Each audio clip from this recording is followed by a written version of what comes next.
बिस्मिल्लाहिर्रहमानिर्रहीम। अस्सलाम वालेकुम dear students, welcome to my YouTube channel physics with Adnan Khan. Dear students, आज का जो हमारा लेक्चर है या आज जो हमारा टॉपिक है वो है 9th physics chapter number 2 kinematics को जो है हमने कंटिन्यू किया था।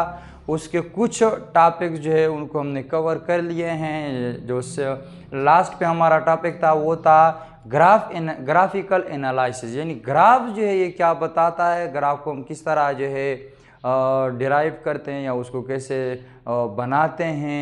तो वो सारी चीज़ें मैंने डिस्कस की थी इससे पहले जो लेक्चर था उसमें।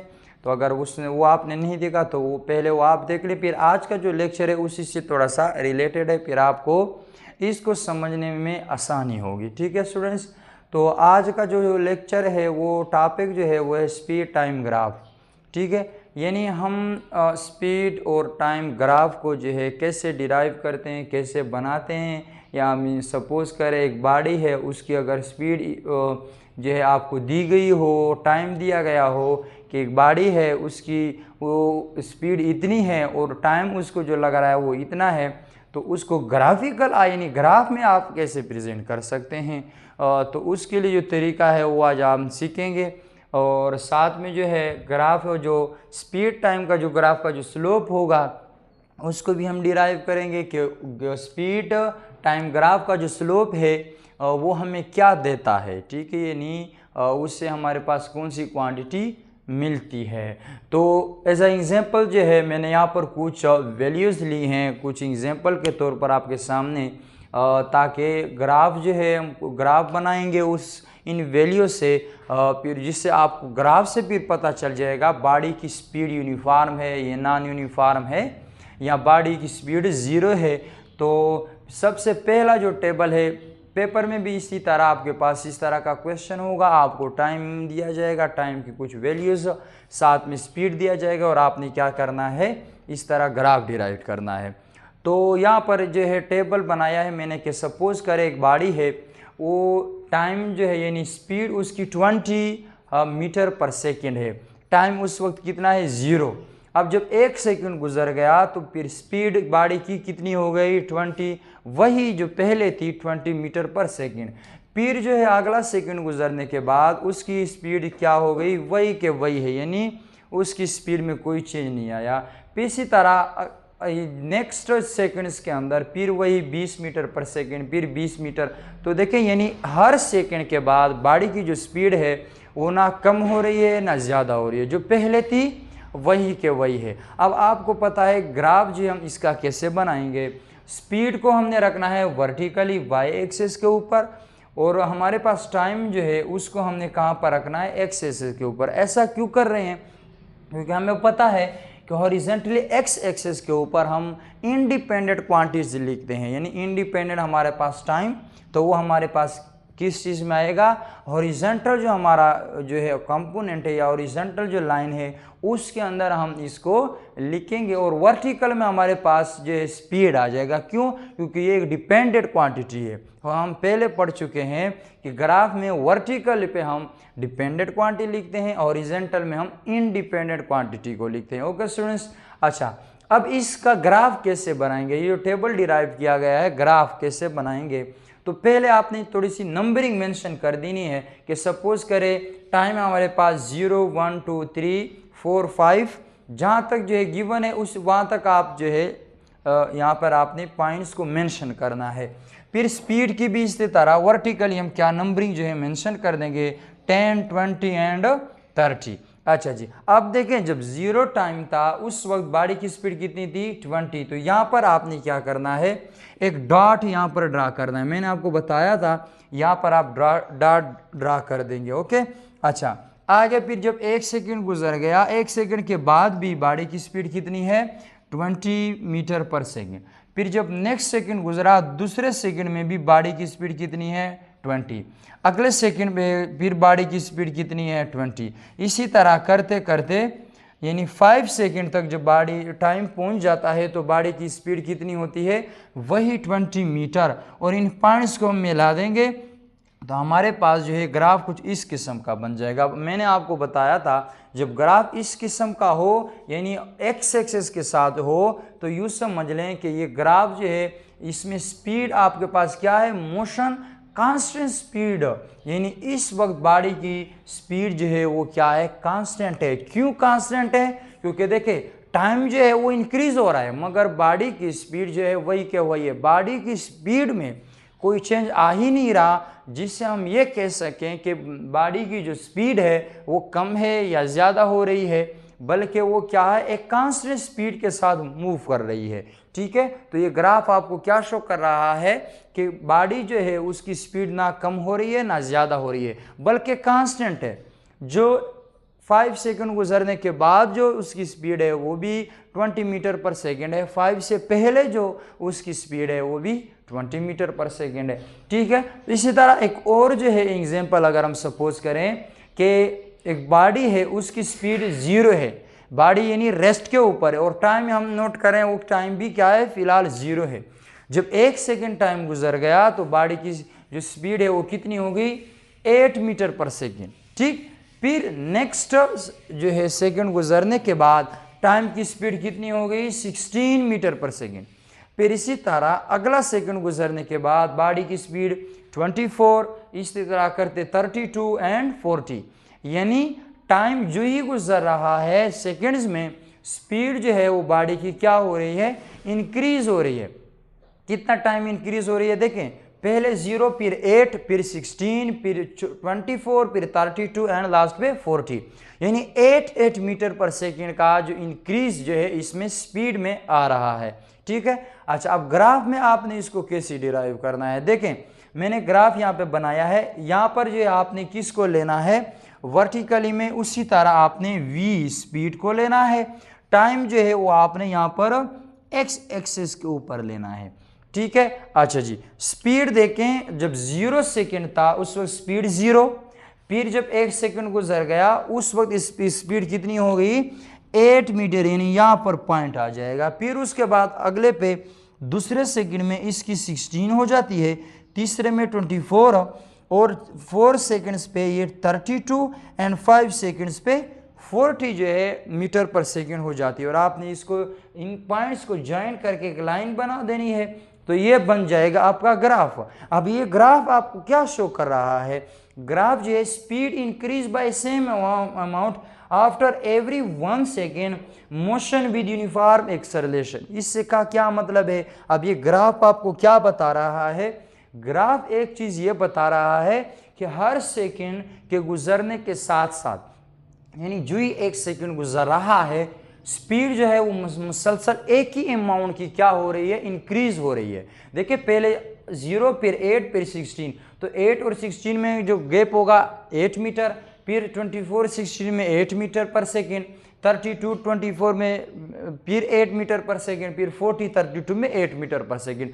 तो देखें यूनिफॉर्म क्या है, उसकी एक्सेलरेशन है, स्पीड तो इंक्रीज हो रही है लेकिन जो इंक्रीज आ रहा है वो कुछ इस किस्म का आ रहा है कि अगर 1 सेकंड के बाद 8 मीटर पर सेकंड का इंक्रीज आया है तो अगले सेकंड गुजरने के बाद भी 8 मीटर पर सेकंड का जो इंक्रीज आया है, अगले सेकंड गुजरने के बाद फिर भी 8 मीटर पर सेकंड का जो है इंक्रीज आ रहा है। तो मुसलसल जो है उसी कांस्टेंट जो है यूँ समझ लें कि चेंज जो है, इंक्रीज जो है वो आ रहा है स्पीड में। तो इस वक्त मोशन जो होगी बॉडी की वो यूनिफॉर्म एक्सेलरेशन के साथ होगी, यानी बॉडी की मोशन यूनिफॉर्म एक्सेलरेशन होगी। अच्छा अब ये जो है ये तो ग्राफ जो है हो जाता है।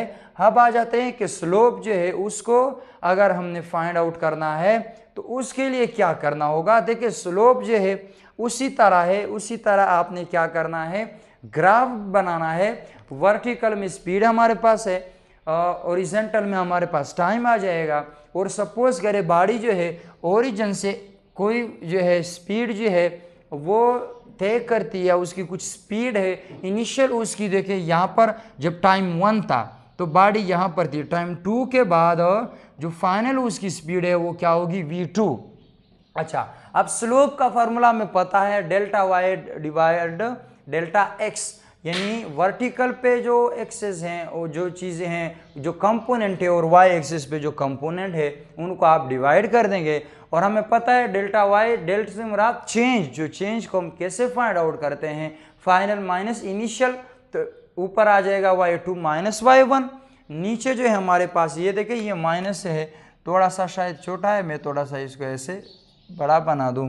तो x डेल्टा x से मुराद x2 माइनस यानी फाइनल में से इनिशियल को माइनस, तो आपको चेंज हो जाए। अब ये देखिए ये स्लोप है। इसी तरह अब ये स्लोप का फार्मूला है, सिमिलरली हमने स्पीड के लिए इसी ग्राफ से उस स्लोप को हम क्या कर देंगे, डिराइव कर लेंगे। देखिए ऊपर डेल्टा v डेल्टा t, तो डेल्टा v से मुराद v2 माइनस v1 और डेल्टा t से मुराद t1 माइनस t2, जो कि क्या बताता है डेल्टा v डिवाइड t। और आपको पता है हम इसको v डिवाइड t भी लिख सकते हैं या v अपॉन t भी। तो और ये आपको क्या देगा, एक्सेलरेशन देता है। हमें पता है एक्सेलरेशन किस चीज़ के बराबर होता है, v upon t। The rate of change of velocity is known as acceleration. Time के साथ साथ वेलोसिटी में जब चेंज आता है बॉडी के, तो उस वक्त आपके पास उसमें एक्सेलरेशन प्रोड्यूस होती है। तो slope of speed time graph हमें क्या देता है, एक्सेलरेशन देता है। द मोस्ट इंपॉर्टेंट MCQs, ये बहुत ही इम्पोर्टेंट जो है MCQs भी है कि जो हमारे पास स्पीड टाइम ग्राफ है वो हमें क्या देता है, वो हमें एक्सेलरेशन देता है। ये कभी कभी MCQs में आ जाता है। अच्छा जी, अब इस ग्राफ से आपको क्या पता चल रहा है कि एक्सेलरेशन क्या है, कांस्टेंट है। क्योंकि देखिए ग्राफ क्या है, स्ट्रेट है। जितना टाइम इंक्रीज हो रहा है उतना ही उसकी वेलोसिटी में भी चेंज आ रहा है। तो दोनों एक दूसरे के साथ क्या है, कांस्टेंट। ये ग्राफ आपको कांस्टेंट एक्सेलरेशन शो करेगा। ठीक है, इस तरह का ग्राफ। अच्छा जी, अभी अगर मैं एक और ग्राफ ले लेते हैं स्ट्रेट लाइन वाला, इससे आपको क्या पता चलेगा। देखिए स्लोप फाइंड करना है, delta Y divide delta X, delta V हमें पता है, ये हमें क्या देगा, एक्सेलरेशन। तो यहाँ पर देखें अगर एक्सेलरेशन 0 0 क्यों है, क्योंकि देखें जो ही टाइम इंक्रीज हो रहा है उसकी वेलोसिटी में कोई चेंज नहीं आ रहा। तो हमें पता है एक्सेलरेशन कि जब वेलोसिटी में चेंज आएगा तो एक्सेलरेशन प्रोड्यूस होगा ना। जब वेलोसिटी में चेंज आ ही नहीं रहा तो एक्सेलरेशन इधर क्या है, 0 है। तो यहाँ पर जो स्लोप है इसका वो क्या है, 0 है, मतलब एक्सेलरेशन की वैल्यू क्या है, 0 होगी। तो ये ग्राफ आपको, यानी इस ग्राफ से आपका जो स्लोप होगा वो 0 जो है एक्सेलरेशन रिप्रेजेंट करेगा, जबकि इसमें एक्सेलरेशन क्या है, कांस्टेंट है, कांस्टेंट एक्सेलरेशन को शो करेगा। ठीक है। अच्छा, अब स्पीड टाइम ग्राफ जो है ये आपको और क्या क्या चीज़ें दे सकता है, या इससे एरिया भी आप फाइंड आउट कर सकते हैं कि बॉडी ने कितना डिस्टेंस जो आप फाइंड आउट कर सकते हैं कि बॉडी ने कितना डिस्टेंस कवर कर लिया है। तो स्पीड आपको दो चीज़ें बता सकता है, यानी अगर उसका स्लोप आप फाइंड करते हैं एक्सेलरेशन आपको देगा, और अगर आपने डिस्टेंस फाइंड करना है तो वो भी आप इसे कर सकते हैं ग्राफ से। सिंपल आपने क्या करना है, उसी तरह वो ग्राफ ड्रा कर देना है। सपोज करें मैंने ये एक्सेलरेशन जिसमें 0 है वो ग्राफ यहाँ पे ड्रा कर दिया है। ठीक है। अच्छा जी, यहाँ यूँ समझ लीजिए ये यूनिफॉर्म वाला ये जो ग्राफ है जिसमें वी जो है कांस्टेंट है उसको मैंने ड्रा कर दिया। यहाँ पर आपने क्या करना है, ग्राफ के नीचे जितना भी एरिया है उसके शेडो कर देना है इसी तरह, जैसे मैंने यहाँ पर आपके सामने किया है। अब हमें पता है अगर हम इस ग्राफ का एरिया निकालते हैं तो एरिया से हमें डिस्टेंस जो है फाइंड आउट हो जाएगा कि बॉडी ने इतना डिस्टेंस कवर किया है। तो एरिया जो है हमें पता है किस चीज़ के बराबर होता है, length multiply width, length multiply breadth भी हम लिखते होते हैं। तो लेंथ जो है, देखिए लेंथ जो है, लेंथ इसकी कौन सी होगी, v, यानी ये जो वर्टिकल एक्सिस पे है ये उसकी क्या होगी, लेंथ।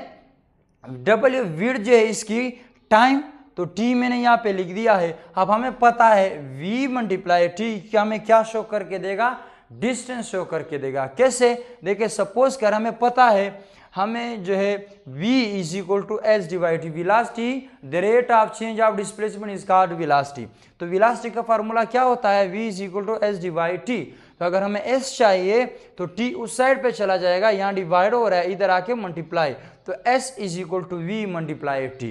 तो देखिए v मल्टीप्लाई टी की जगह क्या आ जाएगा, s। तो स्पीड टाइम ग्राफ का जो एरिया होगा अंडर द ग्राफ, ये अंडर द ग्राफ जो एरिया है ये आपको डिस्टेंस शो करेगा, बॉडी ने कितना फासला कवर कर लिया है। ठीक है। अच्छा जी, अब अगर हम अच्छा, ये आपको क्या शो हो रहा है, ये आपके पास एक किस्म का रेक्टेंगल है, ठीक है। तो रेक्टेंगल यहाँ पर मैंने लेंथ मल्टीप्लाई विड्थ फार्मूला लिखा है। अच्छा, अब एक और जो ग्राफ है जो हमने यहाँ पर पढ़ा था, ये वाला नॉन यूनिफॉर्म एक्सेलरेशन वाला, वो ग्राफ मैंने यहाँ पर लिखा है। इस ग्राफ को अगर हम देखें तो ये आपके पास वो स्लोप है, ग्राफ है। तो मैंने आपसे कहा है अंडर द ग्राफ जो एरिया है इसको आपने शेडो करना है। ये देखिए, ये मैंने शेडो कर दिया है। अब यहाँ इसको अगर हम देखें, इससे हमारे पास एक क्या बन गया है, ट्रायंगल बन गया है, जिसको हमने नाम भी अगर आप दें आपकी मर्जी है। देखें, ओ एफ और इसको आप क्या कर दें, बी का नाम दे दें, खैर है, ओ एफ बी। ये देखिए आपके पास क्या बन गया है, एक ट्रायंगल बन गया है। ऊपर मैंने लिखा है ट्रायंगल। अब इस ट्रायंगल का हमने एरिया जो है फाइंड आउट करना है, जिससे हमें डिस्टेंस फाइंड आउट हो जाएगा। तो हमें पता है ट्रायंगल का एरिया फाइंड करने के लिए फार्मूला है half length multiply width. Half जो है यहाँ पर लेंथ आपके पास वर्टिकल में वी, डब्ल्यू यानी विड्थ जो है उसकी क्या होगी, टाइम, तो मैंने टी लिख दिया है। अब सेम उसी तरह सिचुएशन आपके पास यहाँ पर आ जाएगी कि v मल्टीप्लाई टी हमें क्या देता है, यानी वी मल्टीप्लाई टी हो जाएगा। ये हमें क्या देगा, डिस्टेंस जो है देगा। यानी यहाँ से भी आप डिस्टेंस को फाइंड आउट कर सकते हैं, ट्राइंगल हो चाहे आपके पास रेक्टेंगल हो। तो अंडर द ग्राफ जो एरिया होगा वही डिस्टेंस है, यानी बॉडी ने उतना ही फासला कवर किया है जो ग्राफ के अंदर जितना एरिया आ रहा है, ठीक है। लास्ट पर मैंने यहाँ पर आपको एवरेज जो है उसके लिए एक वैल्यू आपको लिख कर दी है कि अगर टाइम आपके पास क्या हो, ज़ीरो हो, वेलोसिटी उसकी कोई ये हो, तो एवरेज जो है स्पीड या बॉडी की होगी वो वेलोसिटी जो है वो आपके पास इस चीज़ के बराबर, हाफ वी यानी उसकी स्पीड, एवरेज को फाइंड जो आउट करना है तो ये आपके पास इस किस्म का आ जाएगा, ठीक है डियर स्टूडेंट्स। तो लास्ट पे एज अ हिंट्स जो है मैंने एक छोटा सा एवरेज वाला भी आपके थोड़ा सा मेंशन कर दिया है। तो आज जो है आप लोगों ने क्या सीखा कि स्पीड टाइम ग्राफ जो है उसको कैसे हमने बनाना है, उसको कैसे कंस्ट्रक्ट करना है। आपको वैल्यू दी जाएंगी, ग्राफ जो है क्या शो करेगा, कौन सा जो स्पीड जिसमें कांस्टेंट है, किस में जो है नॉन यूनिफॉर्म होगी, और जो है स्पीड टाइम ग्राफ हमें क्या देता है, उसका स्लोप जो है हमें एक्सेलरेशन देता है। फिर उसके बाद हमने पढ़ा कि अगर स्पीड टाइम ग्राफ का जो एरिया होगा अंडर द ग्राफ, उससे हमें डिस्टेंस मिल सकता है कि बॉडी ने कितना फासला कवर कर लिया है। अगर आपको वो एरिया निकालने, एरिया से आपके पास डिस्टेंस आ जाएगा। तो ये थोड़ी सी कुछ चीज़ें थी स्पीड टाइम ग्राफ के हवाले से। तो उम्मीद करता हूँ आज के लेक्चर से आपने बहुत कुछ सीखा होगा। अगर वीडियो अच्छी लगी हो तो लाइक करें, कमेंट करें और शेयर करें। और अगर अभी तक आपने मेरा चैनल सब्सक्राइब नहीं किया तो मेरा चैनल भी सब्सक्राइब करें और अपने दोस्तों के साथ भी शेयर करें। हमेशा खुश रहें। अल्लाह हाफिज़।